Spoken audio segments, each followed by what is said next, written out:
Господине Пешевски, добар ден, благодарам благодарам на разговорот. Прво што би сакал да ве прашам е каква е моменталната состојба во градежниот сектор во Македонија? Моменталната состојба во секторот градежништво, нажалост, е во голем пат и мајки во предвид дека во последната година само во секторот градежништво имаме 12.600 работници помалку. Прв пат паѓаме статистички под 50.000 вработени во секторот градежништво.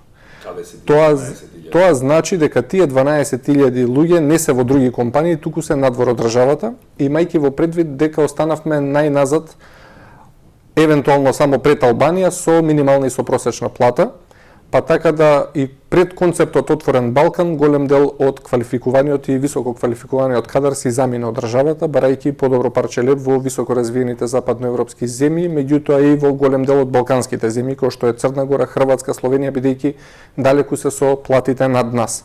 Зборуваме за суровото градежништво, за ѕидари, за тесари, за армирачи, бетонери и така натаму. Она што е причина за таквиот одлив на работна сила се релативно ниските плати во секторот, имајќи во предвид дека нискоградба во просек, согласно податоците што ги прибираме од Државниот завод за статистика, е 26.000 денари, наспроти високоградба со 29.000 денари. Тука сега тоа, некој ќе рече дали се тоа општи работници, технички или инженерски кадар, како и да е, градежниот работник на назад години не е ценет, и од таа причина големи градежни компании изгасна, како што се Бетон, Маврово, Пелагонија и така натаму. Можеби во високоградбата да има поплатени работници, меѓутоа таму имаме пријави на голем број работници на црно, бидејќи тоа не е градежништво и некој добробит од национален интерес каде што се градат патишта, тунели, брани, мостови, туку инвеститори што прават на нива зграда, ја продаваат квадрат пута 3, како што тоа го гледаме во последно време, дека е нештото преценето, а без причини по нас граѓаните да ги плаќаме тие суми на станови. Може би таму работниците се поплатени, позадоволни, помалку се поплаќите, меѓутоа пак ќе напоменам дека голем број повреди и жртви има точно на тие градилишта, бидејќи се тотално незаштитени, а од друга страна и не се социјално осигурени за целата плата која примаат. Вие се соочувате покрај одливот на работници, се соочувате со еден вид на нелојална конкуренција? Така, градежниот сектор се соочува со голем дел на нелојална конкуренција, имајќи ги во предвид фирмите кои што ден денеска почитуваат социјален диалог, имаат синдикално организирани работници, учествуваат во органите телата и на собранието и на владата преку тие комисии, економско-социјални совети, меѓутоа голем дел од компаниите не се вклучени никаде бидејќи многу полесно е да го избегнат законот и да работат на онаков начин како што работат, а тоа е се поради слабиот притисок од државата која го прави врз нив и слабиот капацитет може на трудовиот инспекторат да постигне секаде каде што гледаме хаос во Скопје и дека се гради. Работни часови, тоа е нешто за што во моментов се кршат копјата. Ме интересира кој е вашиот став? 40 часовна работна недела, 60 часовна работна недела? Кој е идеалното траење на работната недела? На вистина беше шок за нас да во првиот закон во 2021 година, специјалниот закон за конзорциумот Бехтел и ЕНКА на тој проект, бидејќи бил стратешки партнер и национален интерес, се работи во просек 60 часа, па бевме должни и како репрезентативен синдикат за градежништво и како Сојуз на синдикати на Македонија да го покренеме тоа прашање пред Уставниот суд, за истиот да одговори позитивно и да го укине член 12 во тој закон дека недозволиво е согласно нашето законодавство и како држава прифатените меѓународни договори и трудовите клаузули, поготово од Конвенцијата 94 на Меѓународната организација на трудот, дека не постои друг начин, освен 40 часа работна недела и 8 часа прекувремена, претходно пријавена до ДИТ и соодветно платена, односно по нашиот општ колективен договор за приватен сектор 135%.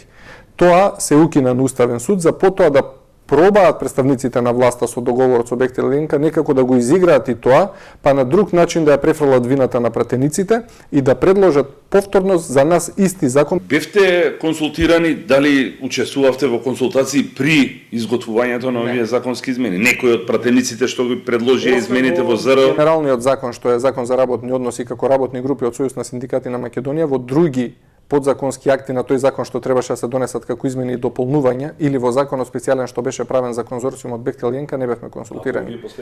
Во последните ги донесоа од петок до понеделник, за да ја префрлат вината на пратениците, меѓутоа секоја чест на некои совесни пратеници што гласаа против. Ако пројдат измените, добро, ќе ги оспорите повторно пред Уставот? Секако дека да. Сите правни механизми ќе ги употребиме да ги оспориме се она што е најнародски кажано нечовечки, нехумано и нешто експлоатирачки во 21 век. Ако сакаме да ги задржиме работниците и ги платиме соодветно за 40 часа, па понатаму да зборуваме дали може да работат на градилиштата во екстремно тешки услови плюс 8 часа, но никако ни час повеќе. Од друга страна, имајќи во предвид дека сето ова се тера некако на сила и во собрание и во други институции, гледам дека ќе поминат можеби и цела низа закони, информирани се веќе и светската и европската синдикална организација ИТУЦ, информирани се и нашите меѓународни организации BWI и EFBWW, тоа се Европска и светска федерација за градежништво и дрвна индустрија, така што очекуваме и од нив поддршка во најбрз можен рок. Ако поминат измените, вие ќе ги оспорите пред Уставен суд? Што очекувате? Има пракса, Уставниот суд веќе еднаш има донесена одлука. Сега очекуваме дека само не се коментира одлуката на Уставниот суд, дека повторно ќе бидат приморани истата одлука да ја донесат, доколку станува збор за истото, за тоа станува збор. Не верувам дека може некој да направи притисок и на Уставниот суд да донесе различна одлука, па да треба тоа да го обжалуваме пред меѓународните судови, меѓутоа во нашава држава некако во последниве години гледаме дека може да има и различни пресуди по судовите, што е повторно показател дека или имаме многу високо ниво на корупција, или имаме пред се политика, него зачувување на граѓаните на самата држава. Она што може, што го забележаа експертите во измените, предложените измени во Законот за работни односи е дека нема горна граница на работните часови. Токму тоа го кажуваме и ние, дека во просек ќе се работи 60 часа. Тоа значи дека работната недела од 40 се заменува еквивалентно со 60 часовна. Горната граница не може да има, затоа што ќе имате и по 70 часа неделно. Бидејќи тука се оспорува и недела неработен ден. Тука ќе има безпрекин работа, што до некаде, ако сакаат брзо да се изгради некој пат, нека воведат втора и трета смена или нека ангажираат двојно повеќе работници кои што ќе работат во нормално време за нормална плата. Прековремената е секако многу поскапа. Колку повеќе би чинело сменско работење или не може да чини повеќе, бидејќи вие ако зголемите број на вработени за во повеќе смени, за да го запазите истиот рок, ќе треба да ги плаќате со нормална плата за 8 часа. Прековремената работа не може никако да биде поисплатлива, бидејќи е 135% по час. Не може прв човек на државата да кажува дека се работи сега по 60 часа. Не дозволиво е ни за работниците, ни за државата, ни за работодавачите. Вие автоматски, значи и предходно сте ги кршеле законите. Тогаш зошто носите нови? Само за да го легализирате тоа. Значи дефинитивно со вакви постапки само го уназадуваме не само градежништвото и државата и добиваме негативни референции по домашните компании сами како држава за да не одиме напред. Далеко Европа со вакви политики и вакви начини да се притиснат луѓето да направат нешто на сила. Коридор 8 и Коридор 10, господин Пешевски, може би е и најголемиот до сега проект во градежништвото.